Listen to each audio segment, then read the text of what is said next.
तो hello everyone, welcome to video. It's a good news. जी हाँ, जो बच्चे बड़े टाइम से एक अच्छी वैकेंसी की वेट कर रहे हैं, उनकी वेट अब पूरी हो चुकी है। बिकॉज NISCL 2024 वैकेंसी आउट हो चुकी है और पूरी 500 वैकेंसीज हैं, 500 वैकेंसीज हैं और डिफरेंट डिफरेंट आपके अलग अलग जगह पे वैकेंसीज है, एक जगह नहीं है, सिंपल ऑल ओवर इंडिया। तो इसके बारे में क्या डिटेल है, क्या इंफॉर्मेशन है, क्या आपका एलिजिबिलिटी क्राइटेरिया है, क्या प्री होता है, क्या मेंस होता है, सारी डिटेल में डिस्कशन आज हम करने वाले हैं इस वीडियो में। आपने कुछ नहीं करना, आपने सिर्फ लाइक शेयर और सब्सक्राइब करना है चैनल को। और अगर आपको कोई इंफॉर्मेशन जिसके regarding, you can call us at the numbers 783 777 3651 and 9517771651। आप इन नंबर्स पे स्टूडेंट्स कॉल भी कर सकते हैं। इन नंबर पे आप व्हाट्सएप भी कर सकते हैं, आपको कोई परेशानी नहीं होगी। क्लियर? तो जुड़े रहिए, पूरी इंफॉर्मेशन मिलेगी, सारी की सारी आपको यहीं पे सब कुछ मिलेगा। चलिए देखते हैं जरा क्या है इसमें। सबसे पहली बात, the New India assurance corporation limited, ठीक है। रिक्रूटमेंट ऑफ 500 असिस्टेंट, तो 500 असिस्टेंट की ये नोटिफिकेशन है मेरे पास, ठीक है। The New India Assurance Company Limited are leading public sector general insurance company, तो दैट इज, ठीक है, आपके जनरल इंश्योरेंस कंपनी है। Invites applicants for recruitment of 500 assistant from open market, तो 500 असिस्टेंट्स की जो जॉब है वो ऑल ओवर इंडिया पे निकली हुई है, ठीक है, आपकी इंश्योरेंस कंपनी की। Mode of application, the candidate are requested to apply through the online mode only between 17 of December 2024 to 1/1/2025, यानी 17 दिसंबर 2024 से 1 जनवरी 2025 तक ये आपके पास 14-15 दिन आपको मिल रहे हैं, 13-14 दिन आपको मिल रहे हैं इस फॉर्म को भरने के लिए।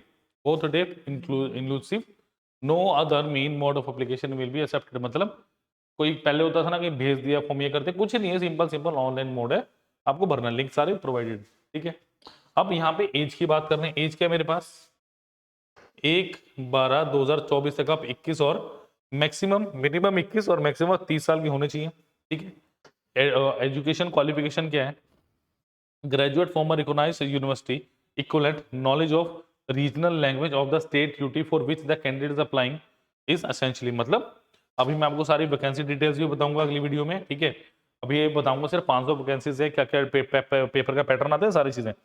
बट इसके अंदर क्या है, जिस स्टेट के लिए आप अप्लाई करेंगे ना, उस स्टेट में क्या आपको वहां की लैंग्वेज आती है, रीजनल लैंग्वेज आती है, क्योंकि जब आप वहां जाएंगे, आप किसी लोकल पर्सन से, जैसे आप पंजाब में अप्लाई कर रहे हैं तो यू मस्ट नो पंजाबी, वहां से कैसे आप इंटरप्रेट करेंगे, समझ आ गई बात।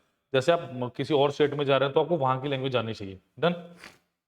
अप्रोक्सीमेट रुपीज आप ग्रोस आपको क्या मिलेगा, approximately 40,000 per month in initial stages in a metro city, तो मेट्रो सिटी में 40,000 के आसपास सैलरी मिलेगी। This notice is for information only, for detail of state duty and category wise vacancy, for online application please visit recruitment section of our website www.newindia.cod.in Mumbai, ठीक है। तो वो address है हमारे पास, DGM कॉर्पोरेशन HRM मुंबई। तो आप, अगर आपको फर्दर चाहिए इंफॉर्मेशन, मेरी वीडियो को वेट नहीं कर सकते आप, तो www.newindia.co.in पे जाके आप सारी इंफॉर्मेशन ले सकते हैं, वहां पे अवेलेबल है। क्लियर? या आप वीडियो का वेट कीजिए, 1-2 दिन में मैं वो वीडियो पे अपलोड कर दूंगा। क्लियर? तो चलिए अब आगे चलते हैं, इसमें क्या क्या आपके पास चाहिए, क्या क्या चीजें, आपका सिलेबस वगैरह क्या है। तो 17 दिसंबर से लेके 1 जनवरी 2025 तक ये आप भर सकते हैं, ठीक है। अभी कोई और डेट मेरे पास अवेलेबल नहीं है। चलिए, अगर आप बात करेंगे कैटेगरी वाइज, तो general OBC candidates other than SC ST PWB, general OBC की अगर आप बात करेंगे तो 850 आपकी 850 फीस है यहाँ पे। SC ST PWDs की बात करेंगे तो आप 100 रुपये आपके पास अवेलेबल है इसकी एप्लीकेशन फीस, ठीक है। चलो थोड़ा पढ़ लें इसको जरा, है थोड़ा इसको डिटेल में जान लें इसमें क्या क्या है। अगर आप एज लिमिट की बात करेंगे, 21 से 30 साल आपकी एज है। Candidate must have been born earlier than 2/1/1996, तो 2/1 इसके पहले नहीं, 96 से, और 1/1/2005 के बाद में, बोर्ड डेट इंक्लूडेड, ठीक है। Qualification must possess minimum qualification graduation, किसी भी यूनिवर्सिटी से किया, कोई दिक्कत नहीं, बट वो UGC से अप्रूव होनी चाहिए, ठीक है। सच एज सेंट्रल गवर्नमेंट, ये वाली वही वाली बात बता दी मैंने। Pass in English as one of the subject at the 10th level. देखो ग्रेजुएशन मतलब कहीं पे भी यार होगी इंग्लिश, सबके पास होगी, ऐसी कोई बात नहीं, इसके बाद इंग्लिश नहीं होगी, कहीं तो होगी, ग्रेजुएशन में होगी, इंटरमीडिएट एस आपके 10th कहीं पे भी इंग्लिश है तो बस वो काम चल जाएगा आपका, ठीक है।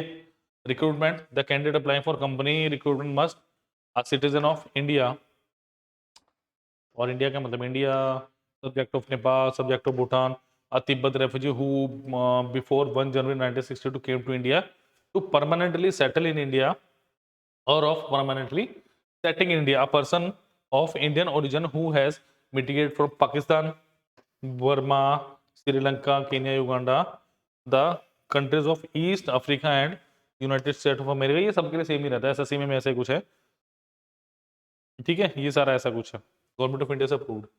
चलिए अब एज रिलैक्सेशन की बात करूँ, एस के लिए 5 साल की रिलैक्सेशन रहेगी स्टूडेंट्स, ओबीसी के लिए 3 साल की रहेगी, अब पर्सन विद पीडब्ल्यूडी डिसेबिलिटीज के लिए 10 साल की रिलैक्सेशन रहेगी, एक्स सर्विसमैन के लिए 5 ईयर की रहेगी, of widows, divorcee women and women legally separated 5 year from there husband who have not remarried 5 year, personal ordinary domicile Kashmir इनके लिए 5 साल रहेगा। आपके पास न्यू इंडिया इंश्योरेंस कंपनी में जो काम कर रहा है ऑलरेडी एग्जिस्टिंग एम्प्लॉय, उनके लिए क्या रहेगा आपके पास 5 साल की रिलैक्सेशन रहने वाली है।